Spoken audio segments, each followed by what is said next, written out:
지금부터 외교부와 국방부의 2023년 연두 업무보고 사후 합동 브리핑을 시작하겠습니다. 외교부는 오늘 업무 보고에서 우선 급변하는 국제 질서와 글로벌 복합 위기에 대처하기 위해서 선제적 대응과 능동적 외교를 추진하겠다는 말씀을 드렸습니다. 특히 가치에 기반한 국제 연대를 강화하는 것이 우리의 국익을 확보하는 길이라는 점을 강조하였습니다. 윤석열 정부의 국정 목표 중에 하나인 자유, 평화, 번영에 기여하는 글로벌 중추국가 신원을 위해서 2023년 외교부와 선봉에 서서 최선을 다할 것입니다. 특히 세 가지 핵심 과제에 중점을 두겠다고 보고했습니다. 첫째, 올해는 우리 외교 역사상 최초의 포괄적 지역 전략인 인도-태평양 전략의 실행의 원년이 됩니다. 인태 전략은 우리나라가 더 이상 한반도라는 또는 동북아라는 지정학적인 틀에 갇혀 있지 않을 것을 선언한 것입니다.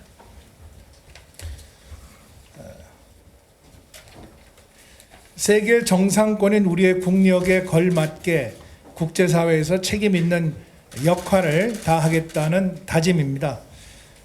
인태지역과 세계의 자유, 평화, 번영에 적극 기여하겠다는 우리의 강력한 의지입니다. 외교부는 포용과 또 신뢰와 호혜 3대 원칙을 바탕으로 규범과 규칙에 기반한 인태 질서를 구축해 나가겠습니다. 올해 우리나라가 처음으로 개최하는 한태평양 도서국 정상회의가 바로 그러한 노력의 일환입니다. 둘째, 외교부는 국제사회와 함께 북한의 완전한 비핵화를 향해 나아가겠습니다. 업무 보고에서 이어진 토론에서 이석 KDI 북한 경제연구실장은 북한의 전례 없는 수준의 도발과 핵 위협을 악화 중인 북한 경제에 대한 정치적 도피처로 평가했습니다. 도발과 핵 위협을 악화 중인 북한 경제에 대한 정치적 도피처로 평가를 했습니다. 이 실장은 북한이 아무리 발버둥 쳐도 국제사회가 북한의 핵 보유를 인정하는 일은 절대 없을 것임을 깨닫게 해야 한다고 강조하였습니다. 정부는 담대한 구상을 바탕으로 빈틈없는 한미 공조의 기초 위에서 국제사회와 연대를 강화해 나가겠습니다. 무엇보다 북한의 핵과 미사일 위협을 확실히 억제할 것입니다. 정부는 미국의 확장 억제 실효성을 제고하기 위해 2+2 장관회의, 확장 억제 전략협의체 등 한미 외교, 국방, 공조 체제를 더욱 공고화하겠습니다. 만약에 북한이 7차 핵실험과 같은 중대한 도발을 감행한다면 정부는 유엔 안보리를 통한 국제연대와 독자 제재를 포함해서 전례 없는 대응을 할 것입니다. 토론에 참여한 문종현 이스트 시큐리티 센터장은 북한이 공공뿐 아니라 민간을 대상으로 전방위적인 사이버 공격을 펼치는 중이라고 지적하였습니다. 문 센터장은 사이버 공격에 효과적으로 대응하기 위해서는 민관 협력과 함께 국제 협력이 중요하다고 하고 우리 국민들의 경각심도 높여야 한다고 강조했습니다. 정부는 북한이 불법 사이버 활동을 통해 국제 제재망을 우회하여 핵과 미사일 자금을 조달하는 행위를 차단해 나가고자 합니다. 또 전문가로 참여한 이금순 통일연구원 선임연구위원은 세계인권선언 75주년을 맞아 북한 인권에 대한 국제적 관심을 높이고 건설적 관여도 병행해야 한다고 강조했습니다. 정부는 출범 후에 북한 인권 국제협력 대사를 임명했습니다. 그리고 유엔의 북한 인권 결의안에도 공동 제안국으로 복귀했습니다. 그간 등한시되었던 북한 인권 문제에 대해서도 더욱 크고 분명한 목소리를 내고 국제사회와 연대해 나가겠습니다. 셋째, 외교부는 우리 경제를 살리는 외교를 집중적으로 추진하겠습니다. 우리 인프라, 또 건설, 방산, 원전의 해외 진출을 전폭 지원하고 가치를 공유하는 국가들과 연대하여 수출에 유리한 환경을 조성해 나가고자 합니다. 인도 태평양 경제 프레임워크 등 새로운 협력을 통해 능동적으로 국익을 추구하겠습니다. 공급망 안정을 위한 다변화를 지원하고 해외 리스크를 조기에 감지하고 또 현장 중심의 신속 위기 대응을 시행하고 핵심 광물 안보 파트너십 등 에너지 자원 외교도 강화하겠습니다. 토론에 참석한 정인교 인하대 교수는 경제 안보 리스크 관리가 우리의 수출 5대 강국 도약의 관건이라고 하였습니다. 안기현 한국반도체산업협회 사무국장은 미국, 일본, 유럽 등의 반도체 공급망 자국화 현상, 미중 경쟁 등 해외발 리스크의 선제적 파악과 또 체계적 대응을 정부에 주문했습니다. 정부는 첨단 과학기술 분야에서 주요 선진국들과 긴밀히 협력하고 국제 규범을 선도하는 과학기술 외교를 적극 추진할 것입니다.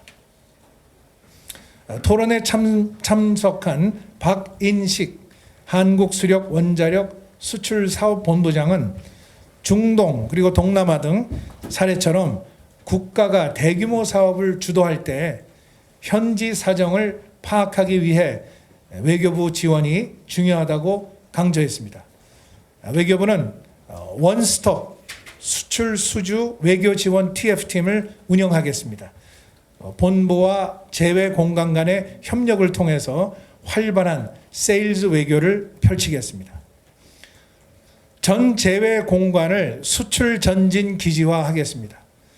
공관 내 수출 전략 담당관을 지정하여 수출 확대 방안을 마련하고 주기적으로 점검할 것입니다. 또한 코리아 원팀의 일원으로서 2030년 부산 세계 박람회의 성공적인 유치를 위해서 올해 더 적극적인 노력을 기울이겠습니다. 이상 세 가지의 올해 그 핵심 과제들을 대통령께 보고 드렸습니다. 이것은 물론 미국, 일본, 중국 등 우리 주변국들과의 관계를 강화해가는 가운데 충실히 이행할 예정이라고 말씀을 드렸습니다. 특히 올해 동맹 70주년을 맞는 미국과는 작년 5월에 한미 정상회담을 통해서 격상된 한미 글로벌 포괄적 전략 동맹을 안보, 경제, 기술, 인적 교류 등 모든 분야에서 내실화하여 행동하는 동맹으로 구현할 것입니다. 끝으로 최근 우리가 중국에 대해서 취한 코로나 관련 방역 조치는 우리 국민의 생명과 안전을 최우선으로 하고 과학적 그리고 객관적 근거에 기초한 조치라는 점을 보고하였습니다.